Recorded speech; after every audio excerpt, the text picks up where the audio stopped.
అందరికీ నమస్కారం. నా పేరు రమ. 7 అడుగుల పైనం సీజన్ 2 19వ భాగం. రచయిత కన్నమ్మ గారు. ధీరజ్ ఒక్కసారిగా మత్తు వదిలి దివి బాడీ టచ్ చేసి చూస్తాడు. ఒళ్ళంతా కాలుతూ ఉండడం చూసి కంగారుగా ఆమె ఫేస్ చూస్తాడు. ఆమె ఫేస్ అంతా డల్గా కళ్ళ లేకుండా పీక్కుపోయి ఉంది. ఒక క్షణం తనని అలా చూడగానే బాధగా అనిపించింది. కానీ మళ్ళీ వాళ్ళ నాన్న మాట్లాడకపోవడం గుర్తు చేసుకుని దివి దివి అని అంటూ ఆమె చెంపల మీద తడతాడు. ఎంత తట్టినా అతను లేవకపోయేసరికి అతనికి కంగారుగా అనిపించింది. నా హెల్త్ బాగాలేదు బావా అన్న దివి మాటలు గుర్తుకొచ్చి ఇంకా కంగారుగా అనిపించింది ధీరజ్కి. వెంటనే లేచి తనని సరిగ్గా డ్రెస్అప్ చేసి ఫాస్ట్గా తనని హాస్పిటల్ తీసుకువెళ్లాలని ఎత్తుకొని కార్ దగ్గరికి తీసుకువెళ్లాడు. దగ్గరలో ఉన్న హాస్పిటల్ తీసుకువెళ్లాడు ధీరజ్.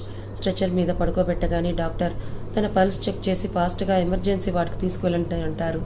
ధీరజ్ కూడా తన వెనకే వస్తుంటే మీరు రిసెప్షన్లో తన డీటెయిల్స్తో ఫామ్ ఫిలప్ చేయండి అని అంటుంది. ధీరజ్ దివి ఉన్న రూమ్ వైపే చూస్తూ రిసెప్షన్ దగ్గరికి వెళ్ళాడు.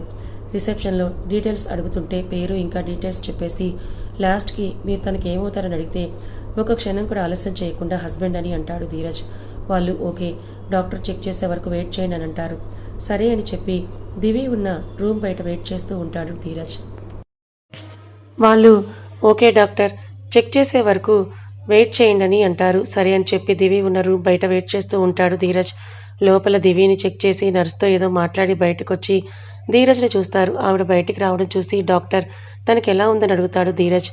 తన షుగర్ లెవెల్స్ పడిపోయాయి, తను చాలా వీక్గా ఉంది, తను ఫుడ్ సరిగా తినటం లేదనుకుంటా, ఇప్పుడు సెలైన్ పెట్టాం, స్పృహలోకి రావడానికి కొంచెం టైం పడుతుంది, తను స్పృహలోకి వచ్చాక తనకి ఏమైనా తినిపించండి అని చెప్పి వెళ్ళిపోతారు.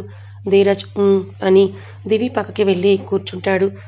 ఎంత టెన్షన్ పెట్టావే, తినడానికి ఏం మాయరోగం, హాస్టల్లో ఫుడ్ సరిగ్గానే పెడుతున్నారు కదా, బాగా ఎక్కువైంది నీకు అని తనని తిట్టుకుంటూ ఉంటాడు. ఇంకా దివిని హాస్టల్లో ఉంచకూడదు, తనని నాతో పాటే ఉండేలా చేస్తాను అని అనుకుని స్టేషన్ నుంచి ఫోన్ వస్తే మాట్లాడడానికి వెళ్తాడు.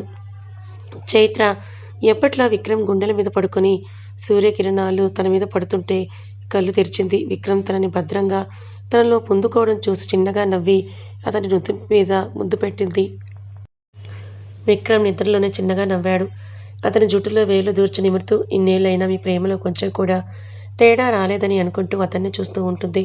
విక్రమ్ చిన్నగా కదిలి కళ్ళు తెరిచి చూసేసరికి చైత్ర అతన్నే చూస్తూ ఉండడం చూసి ఏంటన్నట్టుగా కళ్ళెగరేస్తాడు. చైత్ర చిన్నగా ఏమీ లేదని తలూపి లేవడానికి చూస్తుంటే విక్రమ్ తనకు ఆ ఛాన్స్ ఇవ్వలేదు. విక్రమ్ పొద్దున నన్ను చూస్తూ ఉన్నావంటే ఏదో ఉంది, ఏంటో చెప్పు అని చైత్ర వైపే చూస్తూ అంటాడు. చైత్ర చిన్నగా నవ్వి హ్యాపీ బర్త్డే శ్రీవారు అని అంటుంది. విక్రమ్ ఆ మాట విని ఓ ఈరోజు నా బర్త్డే కదా అని అనుకుంటూ చైత్ర వైపే చూసి నవ్వుతూ తనని హక్ చేసుకుని థ్యాంక్స్ బంగారం, అసలు గుర్తే లేదని అంటాడు. గుర్తు చేయడానికి మీ కూతురు లేదు కదా, అందుకే గుర్తు లేదనుకుంటా అని విక్రమ్ వైపే ఓరగా చూస్తూ అంటుంది చైత్ర.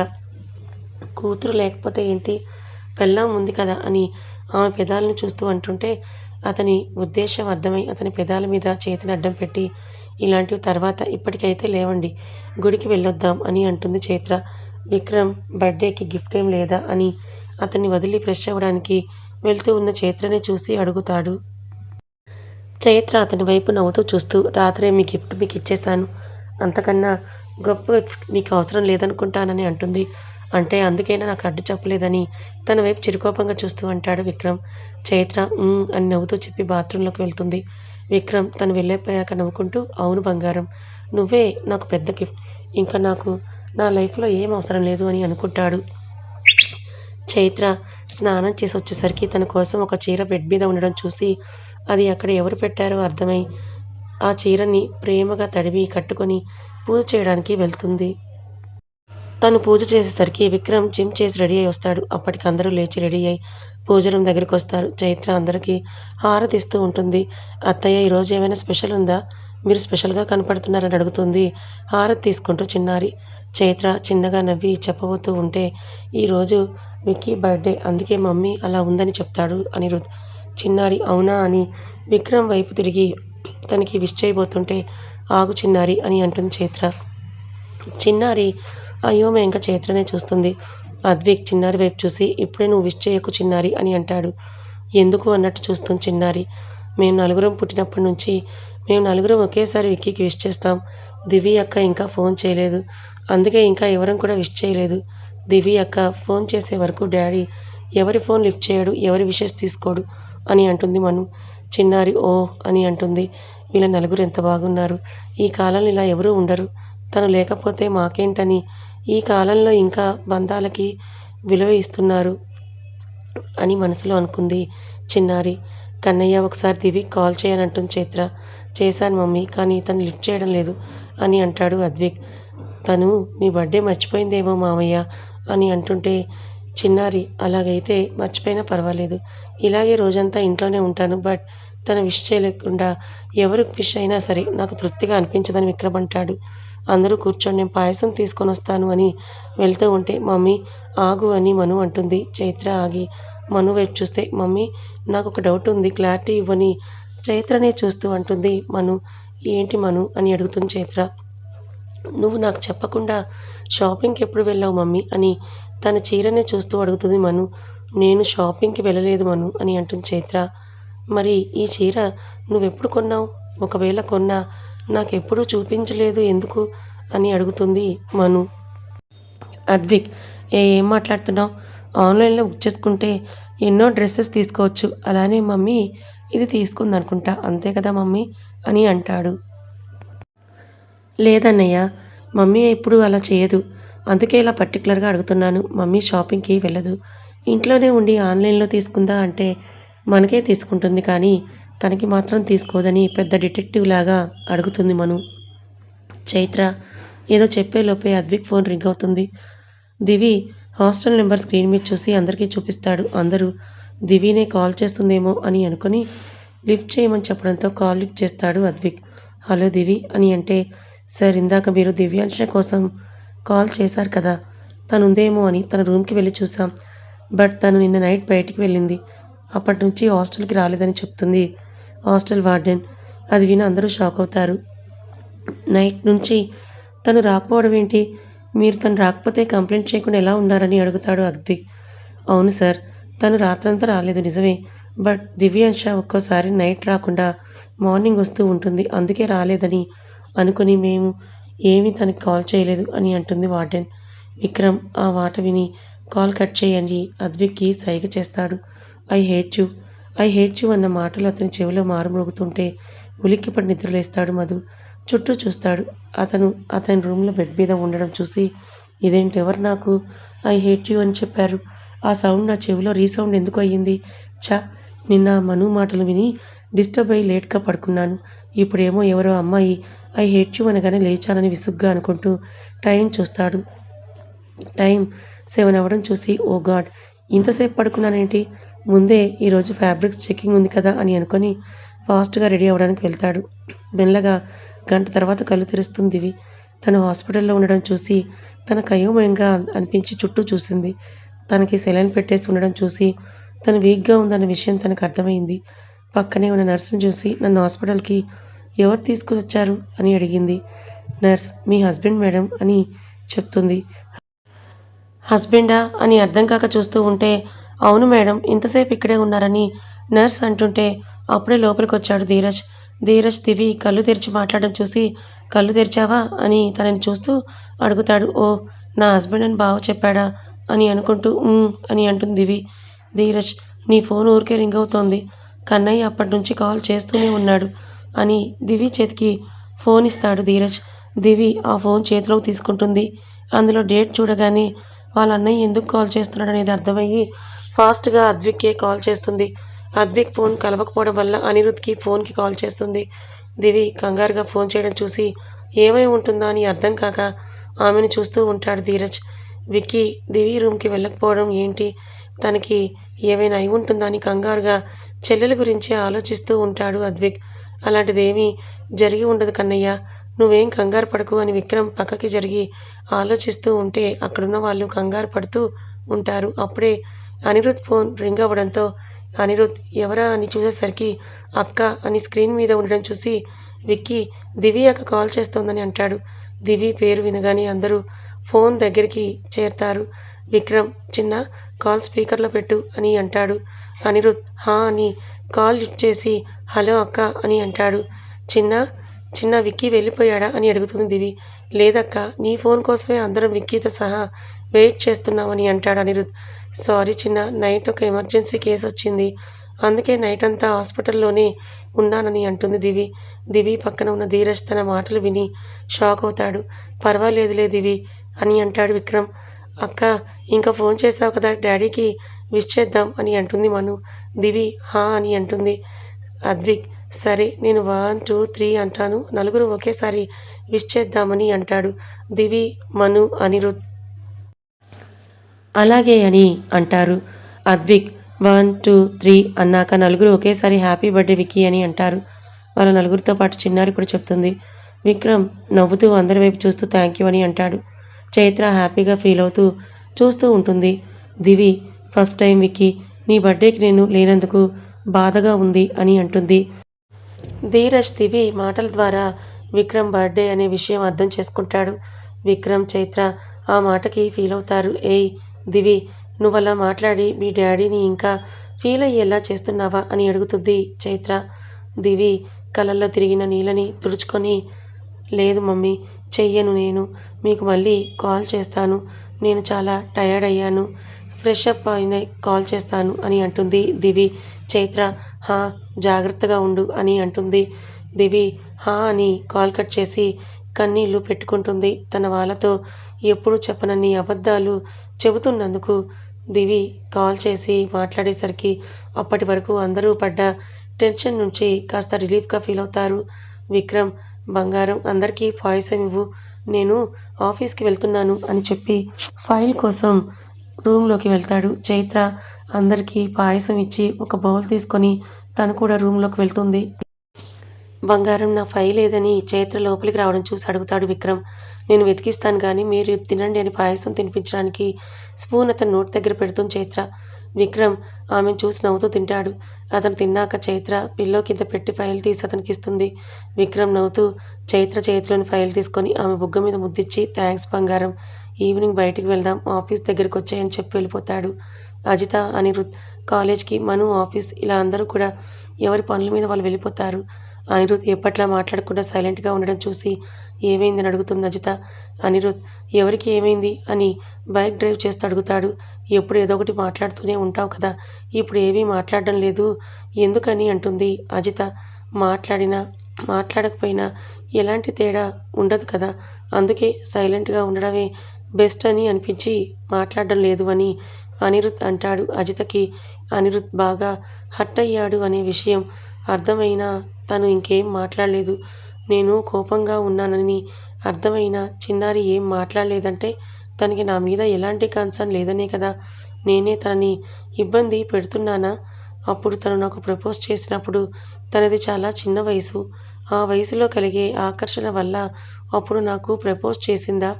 ఇప్పుడు తనకి నా మీద ఎలాంటి ఫీలింగ్స్ లేవా అని అనుకుంటూ ఆలోచిస్తూ కాలేజ్కి దగ్గరలో ఎప్పుడు వస్తని డ్రాప్ చేసే ప్లేస్లోనే బైక్ ఆపుతాడు అనిరుద్. అజిత దిగి ఏం మాట్లాడకుండా సైలెంట్గా కాలేజ్ లోపలికి నడుస్తుంది. అనిరుద్ ఆమె మౌనాన్ని ఎలా అర్థం చేసుకోవాలో తెలియక అలానే ఆలోచిస్తూ క్లాస్కి వెళ్తాడు. దివి ఏడుస్తూ ఉండడం చూసి ఎందుకు ఏడుస్తున్నావు అని చిరాగ్గా అడుగుతాడు ధీరజ్. దివి అతని వైపు తిరిగి కోపంగా చూస్తూ, నీకు నేను ఏడవటం కావాలి కదా, ఏడుస్తున్నాను కదా, చూసి సంతోషించు అని అంటుంది. ధీరజ్ ఆ మాటకి నవ్వుతూ, నా వల్ల ఏడిస్తే సంతోషిస్తానని అంటాడు. నేను ఇప్పుడు ఏడ్చేది నీ వల్లనే బావా, ఎప్పుడు విక్కీకి అబద్ధం చెప్పని నేను అబద్ధం చెప్పాల్సిన పరిస్థితికి నన్ను తీసుకొని వచ్చావు. విక్కీకి అబద్ధం చెప్తూ ఉంటే నాకు ఎలానో ఉంది అని బాధగా అంటుంది. అబద్ధం చెప్పడం ఎందుకు, నేను చెప్పవని చెప్పలేదు కదా, నిజమే చెప్పు మీ నాన్నకి అని అంటాడు ధీరజ్. దివి ఆ మాటకు కళ్ళు పెద్దవి చేసి చూస్తుంది అతన్ని. ఎస్ మై డియర్ బేబీ, నువ్వు మీ నాన్నకి నిజం చెప్తే నాకు ఎలాంటి ప్రాబ్లం లేదు, హ్యాపీగా నిజం చెప్పేయ్, నీకప్పుడు ఎలాంటి గిల్టీ ఫీలింగ్ ఉండదు అని అంటాడు ధీరజ్. అప్పుడు విక్కీ నేనేం చేస్తాడో తెలుసా అని అంటుంటే, నా గురించి తర్వాత, నిజం చెప్పాక నీ పరిస్థితి ఏంటో ముందు అది చూసుకో అని అంటాడు ధీరజ్. అప్పుడు కానీ అర్థం కాదు దివికి అతను ఎందుకు చెప్పమని అన్నాడు అనే విషయం. ఒకసారిగా ఆ రోజు ధీరజ్ చెప్పిన మాటలు ఫ్లాష్ అయ్యి సైలెంట్గా తల వంచుకొని ఉంటుంది. ధీరజ్ ఏంటి మాటలు రావడం లేదా, ఎలా వస్తాయిలే, నిన్ను నేను అన్ని వైపులా కట్టడి చేశాను కదా అని అంటాడు. నన్ను బాధ పెట్టడం ఇష్టం కదా, మళ్ళీ ఇలా హాస్పిటల్కి ఎందుకు తీసుకొని వచ్చావని కళ్ళల్లో నీళ్లతో అడుగుతుంది. నువ్వు చస్తే నా ఎంటర్టైన్మెంట్ మిస్ అవుతాను కదా అని ఆమె బుగ్గ నొక్కుతూ అంటాడు. దివి ఆ అని నొప్పితో అరుస్తుంది. ధీరజ్ ఆమెని వదిలి టిఫిన్ తెస్తాను, తిని టాబ్లెట్స్ వేసుకో అని చెప్పి అంటాడు. నాకే టిఫిన్ వద్దు, ముందు నన్ను డిశ్చార్జ్ చేయమని చెప్పు అని అక్కడ ఉండలేక అంటుంది దివి. ఈవినింగ్ చేస్తారంట, అయినా డాక్టర్వి పేషెంట్ని బట్టి ఎప్పుడు డిశ్చార్జ్ చేస్తారో ఆ మాత్రం తెలియదా అని అంటాడు. దివి ఏం మాట్లాడకుండా మౌనంగా ఉంటుంది. డాక్టర్ అన్నారు నువ్వు ఫుడ్ తినలేదు అని. ఏ మీ హాస్టల్లో ఫుడ్ సరిగ్గా పెట్టడం లేదా నీకు అని అడుగుతాడు ధీరజ్. కడుపు నిండా తినాలి అంటే ముందు మన మనసు ప్రశాంతంగా ఉండాలి, లేకపోతే ఏది తిన్నా కూడా అది మన బాడీకి సహించదు అని అతని వైపే చూస్తూ అంటుంది. అబ్బో ఫిలాసఫీ, చెప్పింది చేసింది చాలు, ఇక ఈ రోజు నుండి నాతో పాటే ఉంటున్నావు, హాస్టల్ ఖాళీ చేయని అంటాడు ధీరజ్. ఆ మాట వినగానే దివి గుండె ఆగినట్టయింది. మను ఆఫీస్ లోపలికి వెళ్తున్న టైంలో మధు కూడా అప్పుడే ఆఫీస్లోకి వస్తూ ఉంటాడు. మను లిఫ్ట్ కోసం ఆగుతుంది. మధు కూడా వచ్చి లిఫ్ట్ కోసం తన పక్కనే నిలబడతాడు. మధు తన పక్కన నిలబడడం చూసి తను నైట్ చిన్నారితో మాట్లాడిన మాటలే గుర్తు చేసుకుంటుంది మను. ఆ మాటలు గుర్తు రాగానే తనకి ఎందుకో మధు వైపు చూడాలని అనిపించలేదు. తల వంచుకొని నిలబడింది. మధు ఫోన్ మాట్లాడుతూ మను వైపు చూసేసరికి తను కంగారుగా గోర్లు కొరుక్కుంటూ తల వంచుకొని ఏదో ఆలోచిస్తూ కనిపిస్తుంది. మధు లిఫ్ట్ రావడంతో ఫోన్ మాట్లాడి లిఫ్ట్లోకి వెళ్ళిపోతాడు. మను అతని వైపు చూడకుండా లిఫ్ట్లోకి వెళ్తుంది. మను వైపే విచిత్రంగా చూస్తూ ఈరోజు మీ ఇంట్లో టిఫిన్ చేయలేదా అని అడుగుతాడు. మను అయోమయంగా చూస్తూ చేశారు అని అంటుంది. మరి నువ్వు తినలేదా, గోర్లు తింటున్నావు అని అంటాడు మధు. అదేం లేదండి, ఏదో టెన్షన్గా అనిపించి అలా చేశానని ఆమె నోటి దగ్గర ఉన్న వేళ్ళని తీసేసింది. సరే, మార్కెటింగ్ ఫైల్ నా క్యాబిన్కి తీసుకొనిరా అని అంటాడు. మను అలాగే అని తలూపుతుంది. మధుకి మను ఫేస్ చూశాక అర్థమైంది. మను నిన్న అజితతో మాట్లాడిన మాటలు గుర్తు చేసుకొని తన ఫేస్ని పరీక్షగా చూశాడు. మను మనసులో నా పట్ల ఉన్న ఫీలింగ్ ఏంటి అనేది తనకు అర్థమయ్యిందా అని అనుకుంటూ ఉండగా మిమ్మల్ని ఒకటి అడగొచ్చా అని అడుగుతుంది మను. మధు ఏంటి అని లిఫ్ట్ రావడంతో బయటకు వస్తూ అడుగుతాడు. మీకెవరైనా గర్ల్ ఫ్రెండ్స్ ఉన్నారా అని లోపల కంగారు పడుతూనే అడుగుతుంది మను. మధు ఆమె వైపు తిరిగి వాట్ అని గట్టిగా అరుస్తాడు. మను కంగారుగా చుట్టూ చూస్తుంది. అందరూ ఆ అరుపుకి వాళ్ళనే చూస్తూ ఉంటారు. మధుకి అప్పటికి అర్థం కాదు అతను గట్టిగా అరిచాడనే విషయం, ఇంకా వాళ్ళు ఆఫీస్లో ఉన్నారు అనే విషయం. మధు చుట్టూ చూసేసరికి అందరూ తమనే చూస్తూ ఉండడం చూసి మను వైపు చూశాడు. మను ఎంబారసింగ్గా నిల్చుంది. Madhu go back to work అని గట్టిగా అనేది అక్కడి నుంచి అతని క్యాబిన్లోకి వెళ్ళిపోయాడు. మను ఇంకా అక్కడ ఉండలేక ఎవరి వైపు చూడలేక తన క్యాబిన్ దగ్గరికి వెళ్ళిపోయి తల పట్టుకుని కూర్చుంది. అద్దుని ఈరోజు ఎలాగైనా కలవాలి అని డిసైడ్ అయ్యాడు. కాబట్టి డైరెక్ట్గా రేడియో స్టేషన్కే వెళ్తాను, ఇంట్లో అయితే ఏదో ఒకటి చెప్పి తప్పించుకుంటుందని అనుకొని రేడియో స్టేషన్కే వెళ్తాడు అద్విక్. అక్కడికి వెళ్ళి కార్ దిగి అద్దు కోసమే ఎదురు చూస్తూ కార్ని ఆనుకుని నిల్చున్నాడు. ఇదేమీ తెలియని అద్దు పాప ఎప్పట్లా రేడియోలో తన షో కంప్లీట్ చేసుకొని దర్జాగా ఫోన్ చూసుకుంటూ బయటకొచ్చింది. అద్విక్ తను రావడం చూసి తన ఎదురుగా వెళ్ళి నిల్చున్నాడు.